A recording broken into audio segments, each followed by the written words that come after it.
mais movimentado, hein, Maristela? Sim, minha filha, o movimento vai começar mesmo agora. Como é que é? É isso mesmo, Rosinha.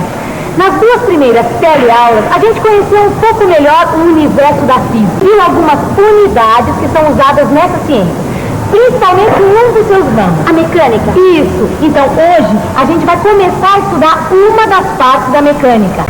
Não precisa se assustar com o nome, não. Cinemática é simplesmente o estudo dos movimentos. A palavra cinemática tem a mesma raiz que a palavra cinema, porque o filme é produzido a partir de imagens em movimento. Se estiver interessado em saber como um objeto está se movendo, a gente vai estar trabalhando dentro da cinemática.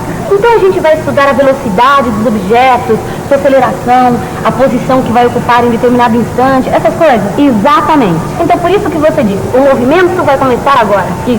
Ainda bem, porque eu pensei que os capetinhas fossem voltar, né?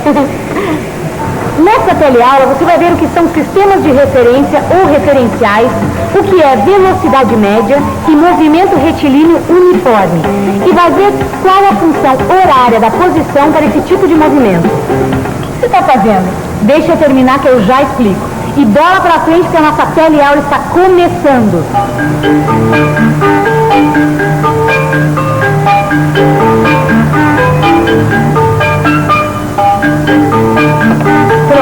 Olha, parece um campo de futebol. Parece e é. É o seguinte, Rosinha. Para estudar o movimento de um objeto, a primeira coisa que a gente tem que saber é a sua posição. Ou seja, a gente precisa localizar o objeto. Imagina que esse desenho é uma fotografia tirada em um jogo. Ou então, aquele famoso tira-teima. Imagina que o goleiro deu um chutão e que a imagem foi congelada com a bola nessa posição. Muito bem. A gente pode localizar a posição da bola nesse instante, dizendo que ela está a 15 metros da bandeirinha, a 6 metros da linha lateral e a 3 metros de altura. Pronto. Com essas três distâncias, a bola está perfeitamente localizada. Você está dizendo que para localizar um objeto, a gente precisa de 3 medidas? Quando um objeto está se movimentando no espaço, sim. Pode registrar. Quando um objeto se movimenta no espaço, como a bola de futebol, a sua localização é dada por 3 medidas. Além disso, a gente precisa dizer como as medidas foram feitas e a partir de que ponto. Nesse caso, uma das bandeirinhas que limitam o campo. É como se constituíssemos um sistema de 3 eixos com a origem em uma das bandeirinhas. Quer dizer então, Vicente, que para localizar um objeto nós precisamos de 3 medidas, não é isso? Nem sempre, Gil, nem sempre. Sabe, uma vez eu estava lendo uma história daquele detetive inglês, o Sherlock Holmes, famoso, e era a história de um crime que acontecia justamente num salão de bilhar.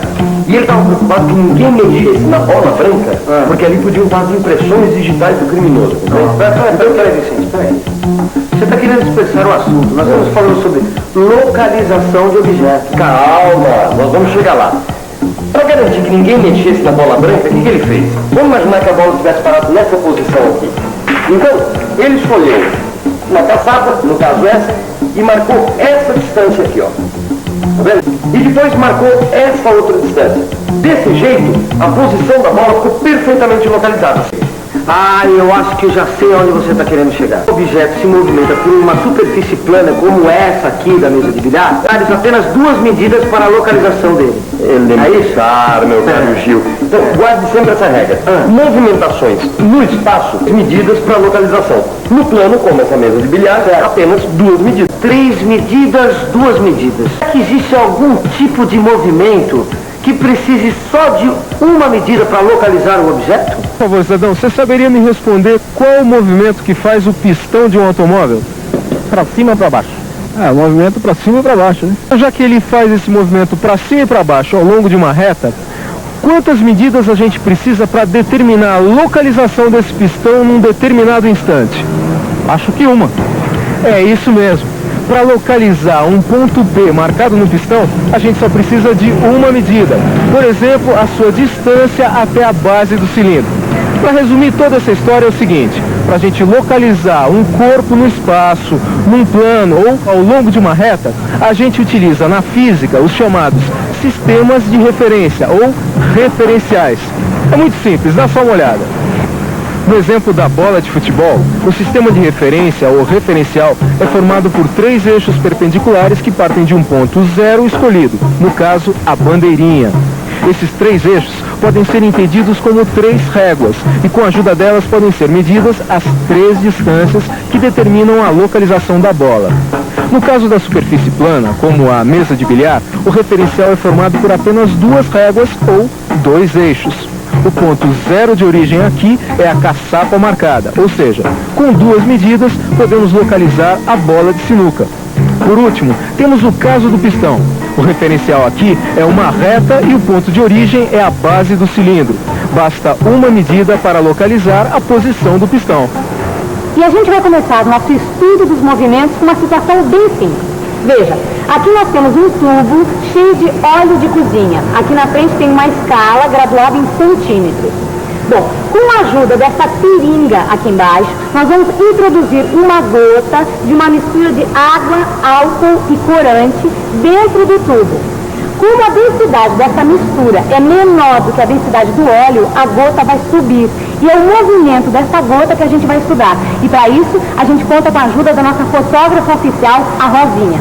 É o seguinte, quando a gota começar a subir, eu vou acionar esse cronômetro e a Rosinha vai bater uma foto a cada 4 segundos.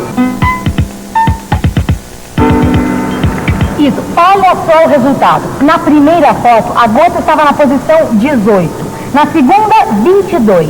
Na terceira, 26 e vai indo. Com a ajuda dessas fotos, a gente pode montar uma tabela. Vamos ver o que aconteceu com a gota entre os instantes 4 e 20, por exemplo. Repare que nesse intervalo de tempo, a bolha passou da posição 22 para a posição 38.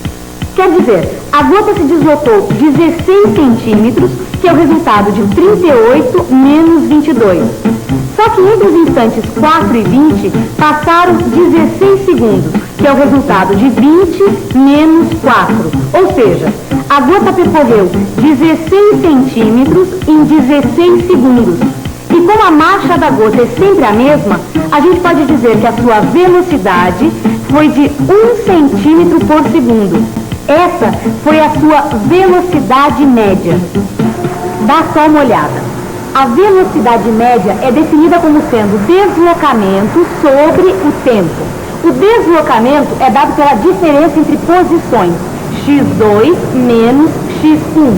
E o tempo é dado pela diferença entre 2 instantes, t2 menos t1. Essas duas diferenças podem ser representadas assim, pela letra grega delta. É usada para representar variações. Então, velocidade média é igual a delta x sobre delta t. Tá mais curiosa? O que foi, Rosinha? Olha aqui. Eu fui checar a velocidade média entre os instantes 12 e 32, tá? Olhando na tabela, para T1 igual a 12, a posição x1 é igual a 30. E para T2 igual a 32, x2 é igual a 50, certo? Tá? Velocidade média é igual a x2 menos x1 sobre t2 menos t1. Substituindo os valores, nós temos 50 menos 30 sobre 32 menos 12, ou seja, 20 sobre 20, que é igual a 1. Então, a velocidade média entre esses 2 instantes também é 1 centímetro por segundo. Na verdade, o que a Rosinha acabou de descobrir é que a velocidade da gota não varia. Ela anda sempre em linha reta e sempre na mesma marcha. Por isso, esse movimento é chamado de movimento retilíneo uniforme. Pode anotar aí. No movimento retilíneo uniforme, a velocidade em qualquer instante é sempre igual à velocidade média. No movimento retilíneo uniforme, o gráfico da posição em função do tempo é uma reta. Aí está o gráfico da gota que sobe com velocidade igual a 1 centímetro por segundo. E olha só que interessante. Se a velocidade fosse de 2 centímetros por segundo, por exemplo, o gráfico ia ficar assim, ó, mais inclinado. Ah, quer dizer que quanto maior a velocidade, mais inclinada é a reta que representa o movimento? Perfeito, Gil. E a gente vai seguindo adiante com o nosso estudo de movimento. No exemplo do tubo de óleo, vamos pensar numa gota de água descendo. Se a gente não mexer na régua, o que vai acontecer? Ora, à medida que o tempo passa, as posições da gota vão ser cada vez menores. Repare, no instante T1 igual a 0, x1 é igual a 55. E para T2 igual a 25, x2 é igual a 5. Velocidade média é ΔX sobre ΔT, que é x2 menos x1 sobre T2 menos T1. Substituindo os valores, 5 menos 55 sobre 25 menos 0, ou seja, menos 50 sobre 25, que é igual a menos 2. A velocidade da gota d'água é menos 2 centímetros por segundo. Isso quer dizer que a velocidade depende do referencial. A velocidade negativa significa que a gota está se deslocando no sentido oposto à orientação da régua. A nossa régua marca de baixo para cima e a gota está vindo de cima para baixo, ou seja, a velocidade é positiva para uma gota que sobe e negativa para uma gota que desce. Olha só como fica o gráfico do movimento retilíneo uniforme com velocidade negativa. É uma reta decrescente. E olha só, presta atenção que isso é importante. Independente se a velocidade é positiva ou negativa, a gente sempre pode descobrir em que posição está a gota a qualquer instante. Isso é possível graças à função horária da posição do movimento retilíneo uniforme, que é muito fácil de descobrir. É só lembrar que velocidade média é igual a ΔX sobre ΔT. Vamos substituir ΔX por x menos x0. E ΔT por T menos T0. Por conveniência, a gente escolhe T0 igual a 0. Então fica x menos x0 sobre T menos 0. Passando T para o outro lado, fica x menos x0 é igual a VT. Mudando o x0 de lado e de sinal, a gente chega à função horária da posição. X é igual a x0 mais V vezes T.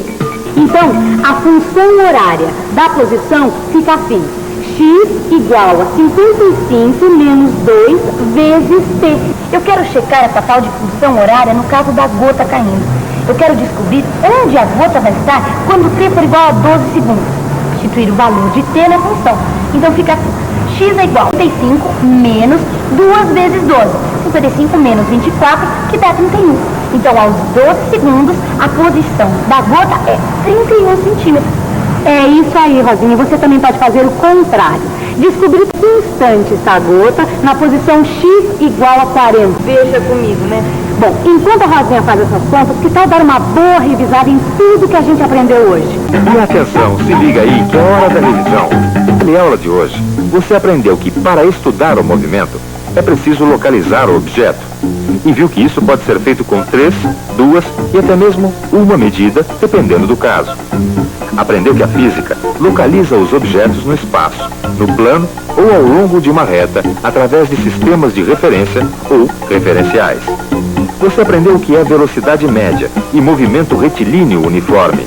E viu que nesse movimento, o gráfico da posição em função do tempo é uma reta. Por último, você viu que a velocidade depende do referencial e ficou conhecendo a função horária da posição do movimento retilíneo uniforme. É isso aí. Bons estudos. Né?